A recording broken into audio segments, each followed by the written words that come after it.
After welcoming Kevin into the Myriads, Stewart had 3 beautiful women brought into the room and then he left. Kevin had a feeling they weren't there of their own free will. And anyway, he was married to Lily, so he told the women they should get out before anyone came back. The leader of the group walked up to Kevin and said, "You're not like the others.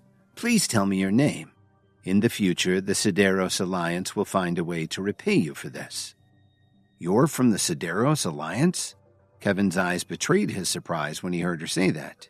"Yes, we are," the woman replied as she nodded her head. "My name isn't important, but you should leave quickly," Kevin smiled. Then he shook his head as he walked out of the room. Things were getting weird. First, Kevin had saved Marshall's men from the effects of an herbal ingredient, and now he had freed members of the Sidero Alliance. It must have been fate. After leaving the bar, Kevin called for a ride to the Whistler Hotel. "I hope Mitchell Cook isn't at the hotel today, or this is going to cost me." When he got to the Whistler, Kevin saw someone familiar outside the building. It was Dalton Steele's wife, Miranda, being chased down the street by more than a dozen people. "So, you're trying to run away?" a man said as he suddenly pounced on Miranda and pushed her to the ground. "She sure is hard to catch," another man shouted as he took out a rope to tie her up. "Stop it!" Kevin yelled as he rushed toward her.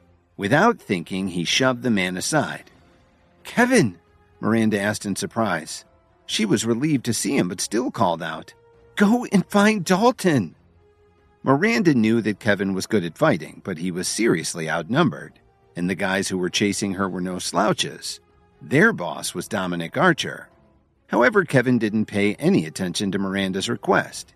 He kicked one of the other attackers with all his strength and then pulled her up off the ground, standing in front of her to protect her. "If you know what's good for you, you'll get out of here right now. If you don't, I promise it'll be painful," their leader roared. "I'll tell you what. I'll give you just 1 minute to get out of here." "Have it your way. Brothers, get him," the man yelled as he lunged at Kevin. The other men also reacted fast. They pulled knives out of their belts and quickly ran at Kevin. "Kevin, you have to get out of here now. There are too many of them. If I let these guys get you, how can I ever face Dalton again?" Kevin answered as he stood his ground. He knew how dangerous these people were. If they took Miranda, there's no telling what they would do to her. Kevin had no choice.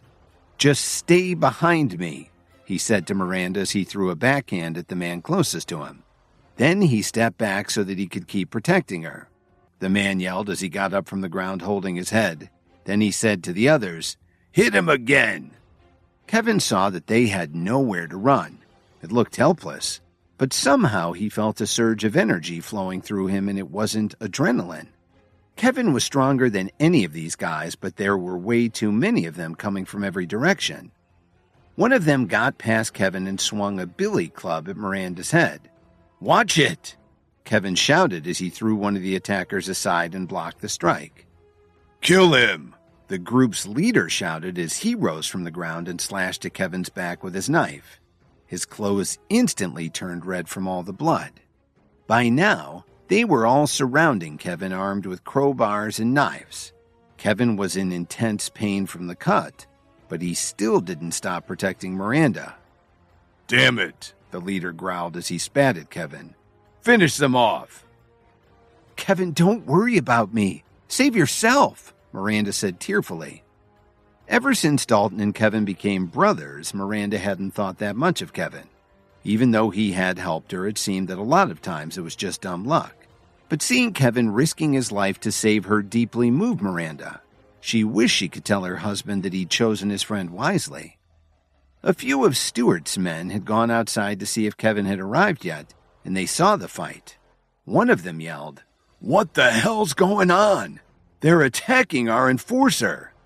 One of them shouted into the hotel, "Brothers, come out quickly. Our enforcer's in a fight outside." In seconds, dozens of members of the Myriads rushed out of the hotel and surrounded Dominic Archer's group with murder in their eyes. "Who the hell are you?" the leading man asked in a panic. "Your worst nightmare," one of the Myriads said as he grabbed him by the throat and threw him to the ground. As more and more of them rushed out of the hotel to help Kevin, Dominic's men had no choice but to surrender. When he saw Kevin covered in blood, Stewart shouted, "Toss them into the Chicago River!" Then he picked up Kevin, who was barely conscious, and asked him, "Are you all right, brother?" "Kevin, can you hear me? Please hang on." Miranda sobbed as she put her hand on Kevin's blood-stained cheek. This whole mess had been caused by a turf war between Dominic Archer and Dalton Steele. A couple of weeks ago, Dalton opened a new bar on the north side of the city. It was wildly popular and started to affect Dominic's businesses. So Dominic sent some of his men to vandalize Dalton's bar, but it didn't work. Dalton and his men ended up beating them up, sending some of them to the hospital. Dominic took this personally and asked Dalton to meet him to discuss the issue. But when he demanded half of the bar's profits, the meeting went sideways. So Dominic decided to get even by going after Miranda.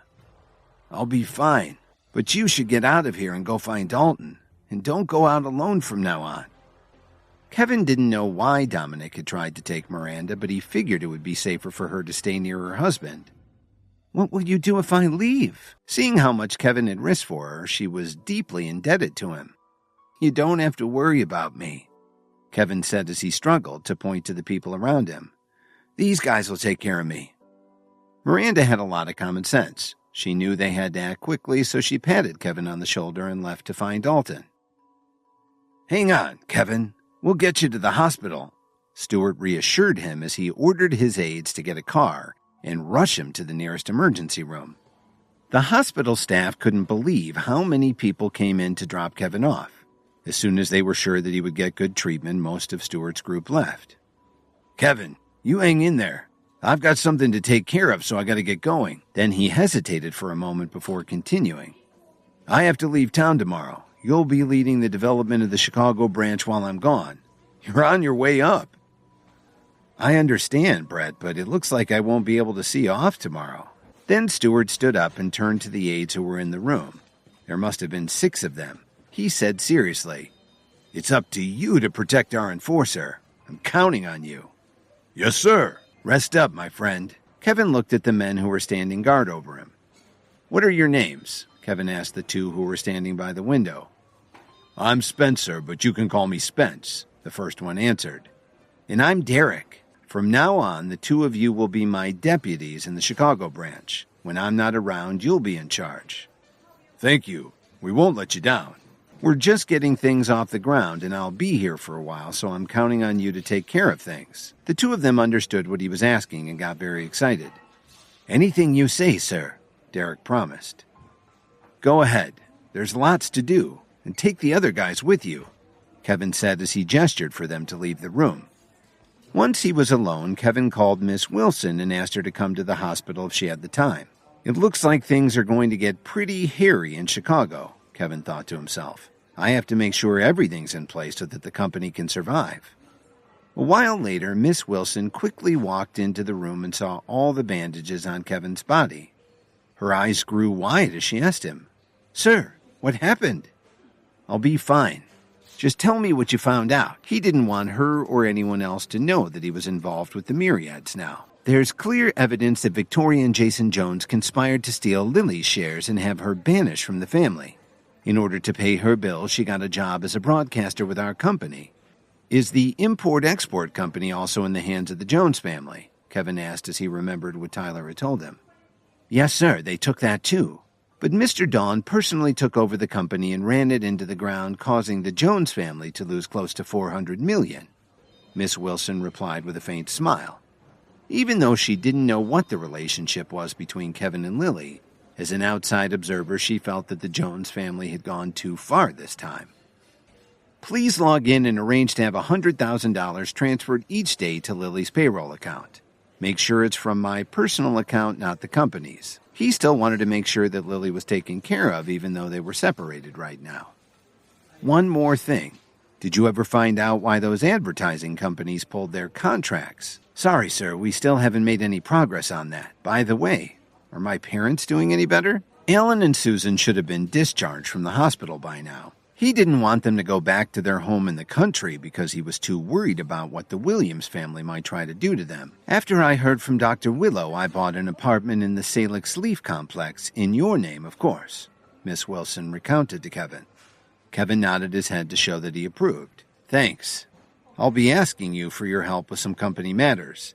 And if you need a decision on anything, please give me a call anytime. You can rest assured that I'll take care of the company's affairs while you recover.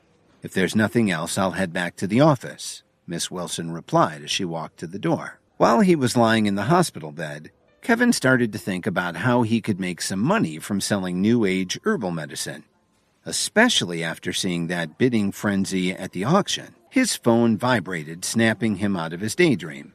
He looked at the caller ID and answered, Hi, Marshall. It's been a while. What have you been up to lately? Sorry, Kevin. I've been getting a surprise ready for you. What surprise? I saw how well you could refine herbal medication, so I got some of my men together to find you tons of herbs and stuff. I'm wondering where you want me to send them. What kind of herbs? Not just herbs, but flowers, spices, things from all over the world, Marshall said as he listed a lot of exotic ingredients. Great. Send them to my place in Corwin Tower and then have someone pick me up at Downtown General. Sure thing. I'll be right there, Marshall said as he hung up the phone. Kevin was so excited that he almost jumped out of bed. He remembered a recipe that could help him not only recover from his injuries but increase his power. And two crucial ingredients were in the list that Marshall had read off to him. That could get him in shape to compete with all the people who were trying to take over Chicago. I've never really felt that strength was so important, until now, Kevin thought to himself. And his books contained even more information and lost recipes that he hadn't even read yet. About half an hour later, Marshall stopped by to pick up Kevin from the hospital. When they stepped off the elevator into the penthouse, Kevin saw a dozen large black bags piled up in the living room. Even from 30 feet away, he could smell their medicinal fragrance. We got you only the best. Let's get everything moved in. He couldn't wait to get started. Please subscribe to the Pocket FM YouTube channel and press the bell icon for instant notification. Check out our channel for more such exciting shows.